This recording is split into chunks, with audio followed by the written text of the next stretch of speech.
बहुत समय पहले की बात है।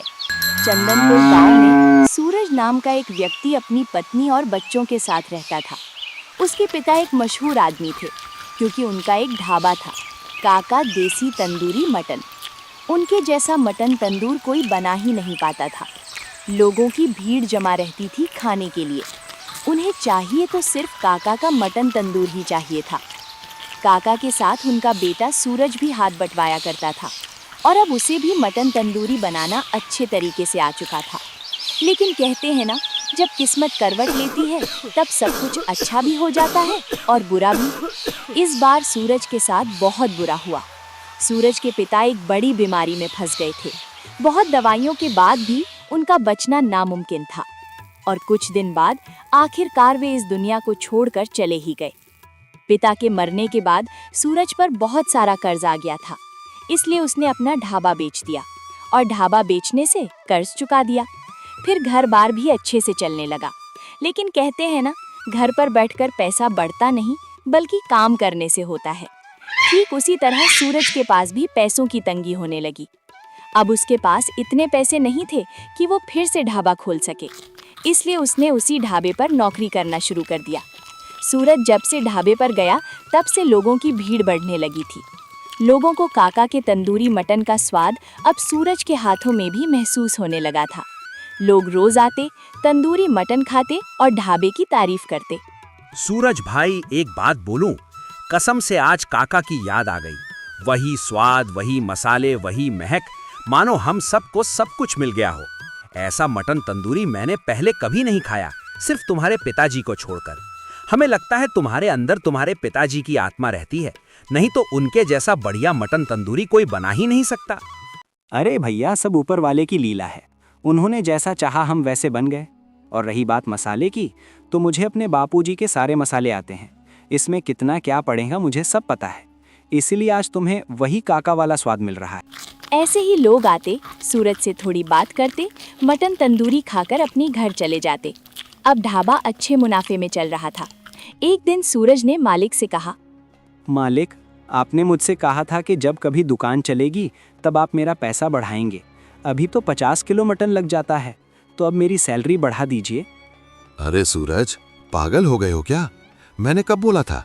मैंने तो ये कहा था कि आगे चलकर जब कभी मटन का रेट बढ़ेगा तभी पैसे बढ़ाऊंगा, चाहे थोड़ा बढ़े या ज्यादा। तुम्हें बनाना तो एक ही बार पड़ता है ना, तो पैसे किस बात के बढ़ाऊं?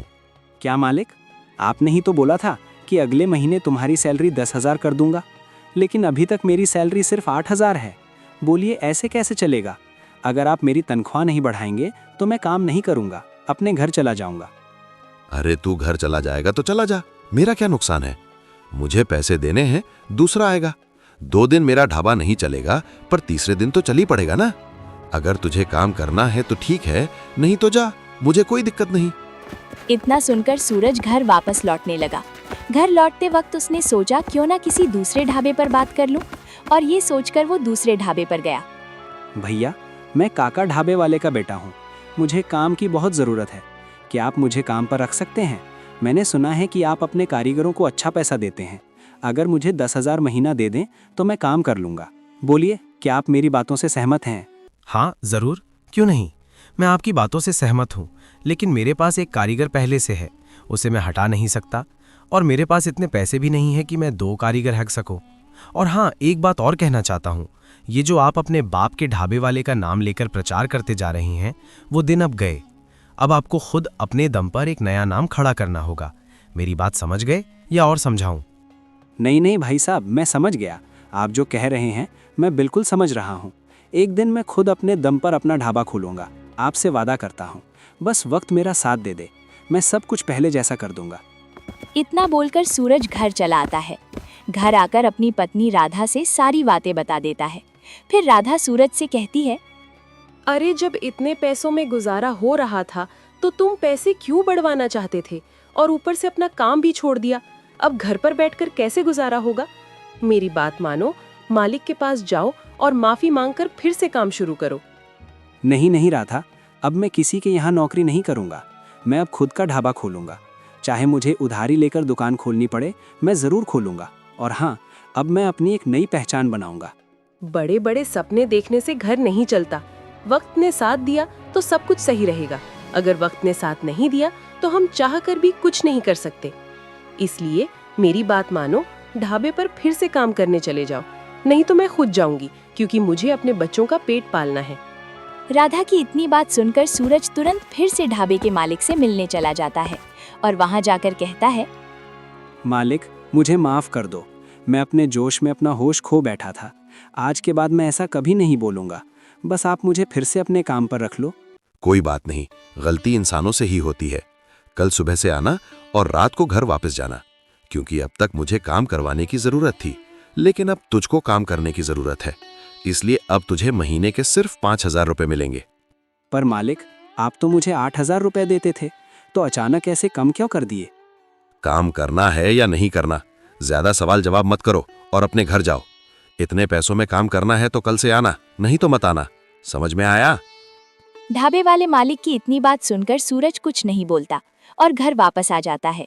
उसे पता था कि ये सब उसकी पत्नी के कहने पर हो रहा है, लेकिन सूरज करता भी क्या? इतना सोचकर सूरज सो जाता है। सुबह होते ही वो फिर ढाबे पर पहुंच जाता है। वहां मालिक उससे खूब काम करवाता है। मटन तंदूरी बिक जाने के बाद भी मालिक उसे ढाबे पर ही खड़ा रखता है, बैठने तक को नहीं कहता। पहले सूरज को शाम तक छुट्टी मिल जाती थी, लेकिन अब उसे रात को ही छुट्टी मिलती है। वो थक हार कर घर जाता है और जो भी पैसे कमाता है राधा को दे देता है। राधा कभी उसका हाल नहीं पूछती थी, उसे प्यार था तो बस पैसों से। सूरज को ये बात बहुत बुरी लगती थी। वो बिना कुछ खाए पिए सो जाया करता था। ऐसे करते करते महीने बीत गए और सूरज की तबीयत खराब होने लगी। एक दिन सुबह जब वो ढाबे की तरफ जा ही रहा था, तब तबीयत खराब होने के कारण वो जमीन पर गिर जाता है। सूरज को गिरता देख बगल का राजू नाम का आदमी दौड़ कर आता है और उसे उठाता है। अरे भैया सूरज, क्या हो गया? अचानक गिर क्यों पड़े? तबीयत ठीक नहीं है तो काम पर क्यों जा रहे हो? चलो घर चलो। नहीं नहीं राजू, मुझे काम पर जाना ही होगा। मैं ढाबे पर काम करके घर लौट आता हूँ, पर दिन ऐसे आ गए हैं कि बिना खाना खाए ही सो जाता हूँ। मुझे 3 दिन हो गए खाना नहीं खाया, इसी वजह से चक्कर आ रहे हैं। मेरी हालत बहुत ख़राब है। घर में इज्जत नहीं, ढाबे पर इज्जत नहीं। इस ज़माने में तो सिर्फ पैसा ही सब कुछ है। नहीं सूरज, तुम मेरे बचपन के दोस्त हो, मैं तुम्हें ऐसे नहीं छोड़ सकता। तुम मेरे साथ मेरे घर चलो, वहाँ थोड़ा आराम करो, फिर हम बैठकर बात करेंगे। मेरे पास कुछ पैसे हैं, थोड़ा बहुत, हम दोनों मिलकर कोई अपना काम शुरू करते हैं। तुम मुझे अपने काम पर रख लेना, जो भी मुनाफा होगा वो तुम्हारा, मुझे नहीं चाहिए। राजू की इतनी बात सुनकर सूरज उसके घर चला जाता है। वहां पहुंचकर भर पेट खाना खाता है, थोड़ा आराम करता है और फिर दोनों बातें करने लगते हैं। सुनो राजू भाई, मेरे पास पैसे तो ज़्यादा नहीं हैं, पर हुनर है। मैं अपने पिता की दुकान पर तंदूरी मटन बनाया करता था और ढाबे पर भी वही बनाता हूँ। मुझे पूरा विश्वास है कि मेरा तंदूरी मटन पूरे गांव को पसंद आएगा। अगर मैं एक ढाबा खोल लूँ तो शायद सब कुछ ठीक हो जाए। हाँ बिल्कुल, क्यों नहीं सूरज, तुम एक दिन बहुत बड़े आदमी बनोगे, मुझे यकीन है। लेकिन शुरुआत हम ढाबे से नहीं कर सकते, क्योंकि हमारे पास उतना पैसा नहीं है। इसलिए मेरी बात मानो, मेरे पास जो थोड़े पैसे हैं वो ले लो और एक ठेला खरीद लो। ठेले पर ही शुरुआत करो, अगर काम चल निकला तब ढाबा खोल लेना। हाँ, तुम बिल्कुल सही कहते हो। मैं भी सोच रहा हूँ कि देसी मटन तंदूरी के नाम से एक ठेला चलाऊं। जब पैसे इकट्ठा हो जाएंगे तब अपना ढाबा खोल लूँगा और तुम मेरे साथ काम करना। जो भी मुनाफा होगा उसमें तुम्हारा हिस्सा ज़रूर रहेगा। इतनी बातें करने के बाद सूरज राजू से पैसे लेकर अपने घर जाता है और अपनी पत्नी राधा से सारी बातें बता देता है। तब राधा सूरज से कहती है, हाँ, अब बात हुई ना सही। मैं पैसे इसलिए बचा कर रख रही थी कि ढाबे वाले मालिक को तमाचा मारना है। उसे क्या लगता है कि उसका ढाबा सिर्फ उसके नाम से चलता है? कभी नहीं। उसका ढाबा तुम्हारे बनाए हुए तंदूरी मटन पर चलता है। मैं चाहती हूँ कि हमारी अपनी एक दुकान हो और उसका मालिक तुम हो, और इसके लिए पैसे होना जरूरी थे, इसलिए मैं पैसे इकट्ठा करके रखती रही। हाँ, अगर हम शुरुआत ढाबे से नहीं कर सकते तो एक ठेले से ही कर सकते हैं। राधा की इतनी बात सुनकर सूरज बहुत खुश हो जाता है। अगले दिन सुबह सुबह वो राजू को लेकर बाजार निकल पड़ता है। बाजार में जाकर मसाले खरीदता है और फिर रहीम के पास जाकर ताज़ा मटन ले आता है। घर लौटकर दोनों मिलकर बड़े प्यार और मेहनत से तंदूरी मटन तैयार करते हैं। मटन तैयार होते ही वे अपना ठेला लेकर बाजार के मोड़ पर जा खड़े होते हैं। थोड़ी देर तक तो कोई नहीं आता, पर जैसे ही तंदूरी की खुशबू हवा में फैलती है, लोग खिंचे चले आते हैं। भाई ये खुशबू तो बड़ी लाजवाब है, जरा एक प्लेट दे दो। मुझे तो इसे देखकर मुंह में पानी आ रहा है। अब और इंतजार नहीं होता। लाओ मुझे एक प्लेट दो भाई। अरे इतना स्वादिष्ट मटन तो हमने कभी नहीं खाया। आज तुम्हारे पिताजी की याद आ गई बेटा। कसम से पेट भर गया, लेकिन अभी मेरा मन नहीं भरा। धीरे धीरे भीड़ बढ़ती जाती है और देखते ही देखते सारा तंदूरी मटन बिक जाता है। दोनों के चेहरों पर खुशी झलकती है। शाम को घर लौटकर वे मुनाफा गिनते हैं और बराबर बराबर बांट लेते हैं। अगले दिन फिर वही रूटीन। सुबह तैयारी, ठेला लगाना, खुशबू से ग्राहकों का आना और शाम को मुस्कुराते हुए घर लौटना। ऐसे करते करते कई दिन बीत जाते हैं और उधर ढाबे वाला मालिक परेशान हो जाता है। क्या हो गया लोगों को? अब कोई मेरे ढाबे पर क्यों नहीं आता? कहीं ऐसा तो नहीं कि गांव में कोई नया ठेला या ढाबा खुल गया हो और वो सूरज, वो तो बिना बताए चला गया था। कहीं वही तो कुछ नया नहीं कर बैठा? चलो खुद ही जाकर देखना पड़ेगा। इतना कहकर ढाबे का मालिक गांव की ओर निकल पड़ता है। थोड़ी दूर चलते ही उसे एक ठेला दिखता है जिस पर मोटे अक्षरों में लिखा होता है देसी मटन तंदूरी। वो ठेले के पास पहुंचकर गुस्से में कहता है, क्या बात है सूरज, मानना पड़ेगा, धोखेबाज हो तो तुम्हारे जैसा। बिना बताए मेरे ढाबे से भाग गए और अब यहाँ अपना ठेला चला रहे हो। मैं तुम्हारा इंतजार करता रहा और तुमने मुझे धोखा दे दिया। नहीं मालिक, ऐसी कोई बात नहीं है। मैं कैसे दुकान खोल सकता था? मेरे पास तो पैसे ही नहीं थे। ये तो मेरे दोस्त राजू की मेहरबानी है जिसने मदद की। आज जो कुछ हूँ उसी की वजह से हूँ। अब तुम मेरे ढाबे पर काम नहीं करोगे? सोच लो, मैं तुम्हें मुनाफे से भी ज्यादा पैसे दूंगा। नहीं मालिक, अब मैं थोड़ा कमाता हूँ लेकिन सुकून से रहता हूँ। अब किसी की नौकरी नहीं करनी। मुझे माफ़ कीजिए, आप जा सकते हैं। मैं आपकी कोई मदद नहीं कर सकता। सूरज की इतनी बात सुनकर ढाबे का मालिक वहां से गुस्से में चला जाता है। इधर सारा मटन तंदूरी खत्म करने के बाद सूरज और राजू दोनों घर लौटते हैं। मुनाफा बराबर बांटने के बाद राजू अपने घर चला जाता है। घर पहुंचते ही वो देखता है कि ढाबे का मालिक पहले से ही उसके दरवाजे पर खड़ा इंतजार कर रहा है। सुनो राजू बेटा, मैं तुमसे थोड़ी बात करना चाहता हूँ। देखो कब तक तुम एक ठेले के मालिक बने रहोगे। मेरे साथ हो आओ, ढाबे का मालिक बनो। लोग तुम्हारी इज्जत करेंगे। ठेले वाले की कौन इज्जत करता है, तुम ही बताओ। और देखो, मैं तुम्हें सिर्फ मजदूरी नहीं दूंगा, मुनाफे का हिस्सा भी दूंगा। बस तुम्हें मेरे लिए थोड़ा काम करना होगा। सुनो जी, मैं अपने दोस्त को धोखा नहीं दे सकता।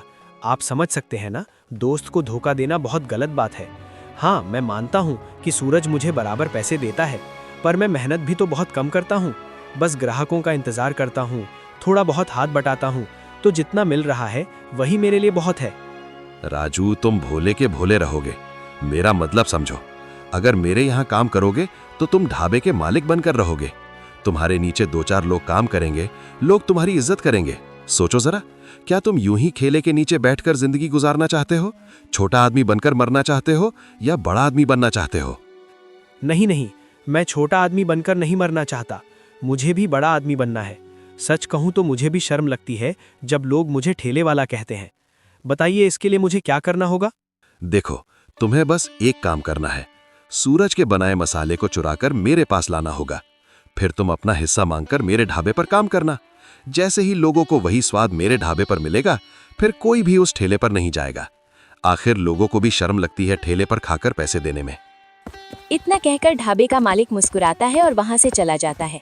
दूसरे दिन हमेशा की तरह सूरज और राजू सुबह सुबह घर पर तंदूरी मटन तैयार करते हैं और फिर गांव के बीचों बीच ठेला लगा देते हैं। सूरज ठेले पर ग्राहकों से घिरा हुआ व्यस्त रहता है। उसी मौके का फायदा उठाकर राजू चुपके से सूरज के मसाले को उठा लेता है और बहाना बनाकर वहां से चला जाता है। और फिर वो सीधे ढाबे वाले मालिक के पास पहुंच जाता है और मसाला ढाबे वाले को दे देता है। ढाबे वाला उसी मसाले से मटन तंदूरी बनाता है जिसकी खुशबू पूरे गांव में फैल जाती है। लोग एक एक करके फिर से उसी ढाबे पर आने लगते हैं। धीरे धीरे कई दिन बीत जाते हैं। उधर सूरज की दुकान पर अब मुश्किल से 1-2 ग्राहक ही आते हैं। उसे खूब नुकसान होने लगता है। जब सूरज को ये बात पता चलती है कि राजू ने ढाबे वाले से मिलकर उसका मसाला बेच दिया है, तो वो गुस्से में आकर उसका हिस्सा देकर साझेदारी खत्म कर देता है। कुछ दिन बाद ढाबे वाले का मसाला खत्म हो जाता है।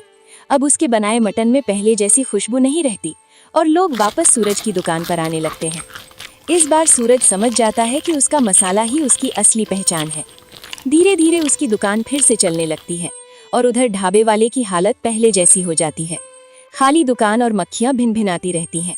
दोस्तों, अगर आपको ये वीडियो पसंद आई हो तो कृपया वीडियो को लाइक करें और चैनल को जरूर सब्सक्राइब करें।